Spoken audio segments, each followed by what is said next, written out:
Mes chers amis rotariens et rotaraxiens, à 2 mois de la fin de ce mandat, je souhaite commencer par un mot simple. Merci. Merci aux équipes du district, merci aux présidents de club et surtout merci à chacun d'entre vous. Parce qu'un gouverneur seul ne fait rien. Et ce que nous avons construit cette année, nous l'avons fait ensemble. Le mois de mars a marqué un moment fort. À la maison de l'UNESCO, nous avons réuni 850 participants venus de 38 pays et représentant 68 districts du Rotary. Pendant une semaine, Paris est devenu un centre de réflexion pour le Rotary international. Nous avons parlé d'un sujet essentiel, l'avenir des organisations internationales. Et ce sujet, le Rotary a une légitimité forte par son histoire, par sa présence dans plus de 200 pays et surtout par son engagement pour la paix.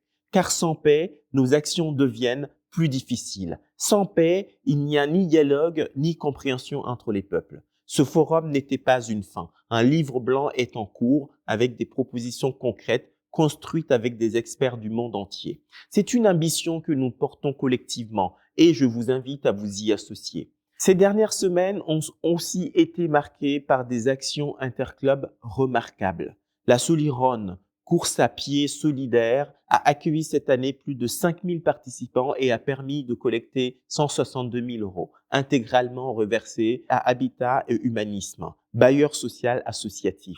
Une démonstration de ce que le Rotary sait faire quand il agit ensemble. Espoir en tête a réuni le mois dernier près de 1700 spectateurs au Grand Rex, 20 ans d'engagement, 17 millions d'euros pour la recherche sur les maladies du cerveau. Une autre action interclub fabuleuse, la vente de vin aux enchères chez Tajan. Je laisse Didier vous en parler plus amplement. La vente de vin aux enchères 2026, c'est 20 clubs rotariens engagés. C'est un partenariat depuis 3 ans avec la maison de vente aux enchères Tajan qui nous a permis d'atteindre ces performances grâce au soutien de ces 20 clubs. En mobilisant plus de 220 personnes à la soirée du 17 mars et plus de 400 personnes en ligne. Nous avons donc récolté 74 500 € qui vont nous permettre d'accompagner les associations qui luttent contre la souffrance et la maladie des enfants. Je suis aujourd'hui au Méridien Étoile pour le séminaire des présidents élus. Parce que notre responsabilité, c'est aussi de préparer la suite.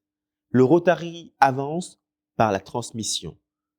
Mais il y a un point commun à tout ce que nous faisons, l'interclub. Les actions les plus fortes sont celles que nous construisons ensemble. Ces différentes actions en sont des exemples parfaits. Et l'avenir du Rotary repose sur notre capacité à travailler collectivement. Je suis fier de ce que nous avons accompli. Mais je nous fixe un cap simple, aller plus loin, mobiliser davantage et élargir encore. Parce que lorsque le Rotary se met en mouvement, il change réellement des vies. Mes chers amis, à très bientôt.